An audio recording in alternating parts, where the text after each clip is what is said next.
ਖਬਰਾਂ ਦੀ ਸ਼ੁਰੂਆਤ ਕਰੀਏ ਪੰਜਾਬ ਦੇ ਸਭ ਤੋਂ ਚਰਚਿਤ ਮਾਮਲੇ ਤੋਂ ਗੱਲ ਕਰੀਏ ਬਿਕਰਮ ਮਜੀਠੀਆ ਦੀ। ਬਿਕਰਮ ਮਜੀਠੀਆ ਅਕਾਲੀ ਦਲ ਦੀ ਸਿਆਸਤ ਦੇ ਵਿੱਚ ਉਹ ਨਾਮ ਹੈ ਜਿਹਨੇ ਬਹੁਤ ਤੇਜ਼ੀ ਦੇ ਨਾਲ ਸ਼ੋਹਰਤ ਹਾਸਲ ਕੀਤੀ ਤੇ ਬੜੀ ਤੇਜ਼ੀ ਦੇ ਨਾਲ ਉਹ ਅਕਾਲੀ ਦਲ ਦੇ ਸੀਨੀਅਰ ਆਗੂਆਂ ਦੀ ਕਤਾਰ ਦੇ ਵਿੱਚ ਜਾ ਬੈਠਿਆ।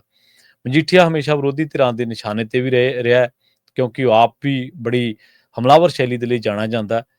ਅੱਜ ਕੱਲ੍ਹ ਵਿਜੀਲੈਂਸ ਕਹਿੰਦੇ ਪਹਾੜਾਂ ਦੀ ਸੈਰ ਕਰਵਾ ਰਹੀ ਹੈ।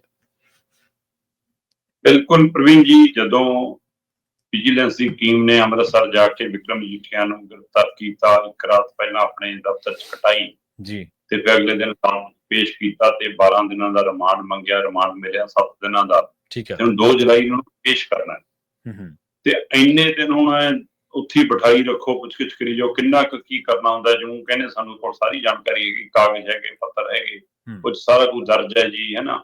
ਇੰਨੇ ਕਰੋੜ ਜ਼ਮੀਨ ਬਣਾ ਲਈ ਜੀ, ਇੰਨੇ ਕਰੋੜ ਦਾ ਜਾਇਦਾਦ ਬਣ ਗਈ ਜੀ, ਇੰਨਾ ਕਰੋੜ ਕਿੱਥੋਂ ਆਇਆ ਜੀ, ਸਾਰਾ ਹਿਸਾਬ ਕਿਤਾਬ ਅਸੀਂ ਚੱਕੀ ਫਿਰਦੇ ਹਾਂ। ਫਿਰ ਵੀ ਕਿ ਉਹਦੇ ਲਿੰਕ ਜੋੜਨੇ ਆ ਜੀ, ਕਨੈਕਸ਼ਨ ਜੋੜਨਾ ਜੀ, ਸੂਤਰ ਪਤਾ ਕਰਨੇ ਆ ਜੀ, ਸੋਰਸ ਲੱਭਣੇ ਆ ਜੀ। ਤੋ ਇਸ ਲਈ ਪੁੱਛਗਿੱਛ ਚਲੋ 2 ਦਿਨ 3 ਦਿਨ ਹੋ ਗਈ।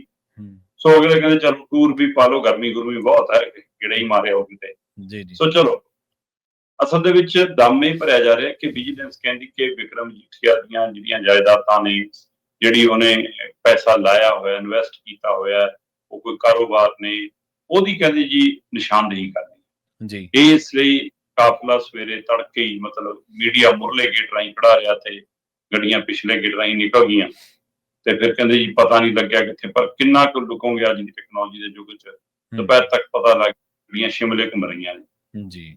ਸੋ ਗੱਡੀਆਂ ਮਜੀਠੀਆ ਨੂੰ ਲੈ ਕੇ ਸ਼ਿਮਲਾ ਖੇਤਰ ਦੇ ਵੱਖ-ਵੱਖ ਥਾਵਾਂ ਤੇ ਗਈਆਂ, ਪਰ ਪੰਜਾਬ ਤੋਂ ਵੀ ਕੁਝ ਥਾਵਾਂ ਤੇ ਗਈਆਂ ਨੇ ਕਿ ਜੀ ਉੱਥੇ ਉਹਦੇ ਪਹਾੜ ਖਰੀਦੇ ਨੇ, ਖੱਡਾਂ ਖਰੀਦੀਆਂ ਨੇ, ਇਹਨਾਂ ਜੀ ਜਾਂ ਖਰੀਦੀ ਹੈ ਜਾਂ ਕੋਈ ਕਾਰੋਬਾਰ ਹੈ ਜਾਂ ਹੋਟਲ, ਕੋਈ ਰੈਸਟੋਰੈਂਟ ਹੈ, ਜੋ ਵੀ ਵਿਜੀਲੈਂਸ ਨੂੰ ਲੱਗਦਾ ਹੈ ਉਹਦੀ ਕਹਿੰਦੇ ਜੀ ਨਿਸ਼ਾਨਦੇਹੀ ਕਰਾ ਰਹੇ ਆ, ਪਰਮਾਸ਼ ਕਰਾ ਰਹੇ ਕਿ ਆਹੀ ਹੈ ਜੀ। ਹੁਣ ਦੇਖੋ ਇਸ ਤਰੀਕੇ ਨਾਲ ਤੁਸੀਂ ਕਿੱਤਾ ਲੈ ਕੇ ਤਾਂ ਨਾ ਪਾਉਣਾ ਨਹੀਂ ਗਾ ਉਹਨੂੰ ਕਿ ਇੱਕ ਪਾਸੇ ਤੂੰ ਫੜੀ ਵਿਕਰੋ, ਇੱਕ ਪਾਸੇ ਅਸੀਂ ਫੜਦੇ ਹਾਂ ਜੀ ਜੀ।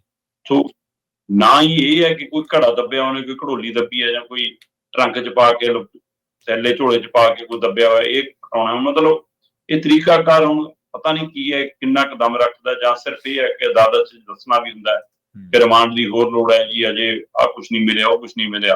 ਕਿਉਂਕਿ ਅੱਜ ਸਾਰੀ ਸੈਰ ਕਰਾਉਣ ਤੋਂ ਬਾਅਦ ਵਿਜੀਲੈਂਸ ਦਾ ਜਿਹੜਾ ਬਿਆਨ ਸੀ ਉਹ ਇਹ ਸੀ ਕਿ ਵਿਕਰਮ ਮਜੀਠੀਆ ਜਾਂਚ 'ਚ ਸਹਿਯੋਗ ਨਹੀਂ ਕਰ ਰਿਹਾ। ਠੀਕ ਹੈ। ਅਸੀਂ ਉਹ ਤੋਂ ਜੋ ਪੁੱਛਣਾ ਚਾਹੁੰਦੇ ਹਾਂ ਉੱਥੇ ਜਾ ਕੇ ਉਹ ਉਵੇਂ ਦੱਸਦਾ ਨਹੀਂ ਆ। ਇਸ ਲਈ ਬਹੁਤ ਦਿੱਕਤ ਆ ਰਹੀ ਆ, ਜੇ ਕੁਝ ਸਪਸ਼ਟ ਨਹੀਂ ਹੋ ਪਾ ਰਿਹਾ ਪੂਰੀ ਤਰ੍ਹਾਂ। ਸੋ ਇਹਦਾ ਮਤਲਬ ਜਿਹੀਆਂ ਹਜੇ ਹੋਰ ਆਉਂਦੇ ਦਿਨਾਂ 'ਚ ਦੇਖਣ ਨੂੰ ਮਿਲ ਸਕਦੀਆਂ, ਜਾਂ 2 ਜੁਲਾਈ ਨੂੰ ਜਦੋਂ ਰਿਮਾਂਡ ਮੁੱਕੇ ਤਾਂ ਹੋਰ ਰਿਮਾਂਡ ਮੰਗਦੀ ਵਿਜੀਲੈਂਸ ਨਜ਼ਰ ਆ ਸਕਦੀ ਹੈ। ਸੋ ਇਹ ਗੱਲ ਉਧਰ ਨੂੰ ਜਾ ਰਹੀ ਹੈ। ਪਰ ਜਿਹੜਾ ਉਹ 540 ਕਰੋੜ ਦਾ ਕਹਿੰਦੇ ਨੇ ਵਿਕਰਮ ਮਜੀਠੀਆ, ਉਹਦੇ ਨੇੜਲੇ, ਉਹਦੇ ਪਰਿਵਾਰ ਵਾਲੇ ਤਾਂ ਇਹੀ ਦਮ ਭਰੀ ਜਾਂਦੇ ਨੇ ਕਿ ਨਹੀਂ ਜੀ, ਇਹ ਪਤਾ ਕੰਪਨੀਆਂ ਦੇ ਰਾਹੀਂ ਜੋ ਰੂਟੀਨ ਸਾਡਾ ਕੰਮ ਚੱਲਦਾ ਉਹਦੇ ਰਾਹੀਂ ਉਹ ਹੈ, ਕੋਈ ਲੁਕੋਇਆ ਨਹੀਂ, ਕੋਈ ਓਹਲਾ ਨਹੀਂ, ਰਿਟਰਨ ਭਰਦੇ ਆ। ਪਰ ਵਿਜੀਲੈਂਸ ਕਹਿੰਦੀ ਰਿਟਰਨ ਦੇ ਵਿੱਚ, ਖਾਤਿਆਂ ਦੇ ਵਿੱਚ ਤੇ ਆਈ ਆਮਦਨ ਦੇ ਵਿੱਚ ਜ਼ਮੀਨ ਅਸਮਾਨ ਦਾ ਫਰਕ ਹੈ। ਇਸ ਲਈ ਇਹ ਜਾਂਚ ਹੈ।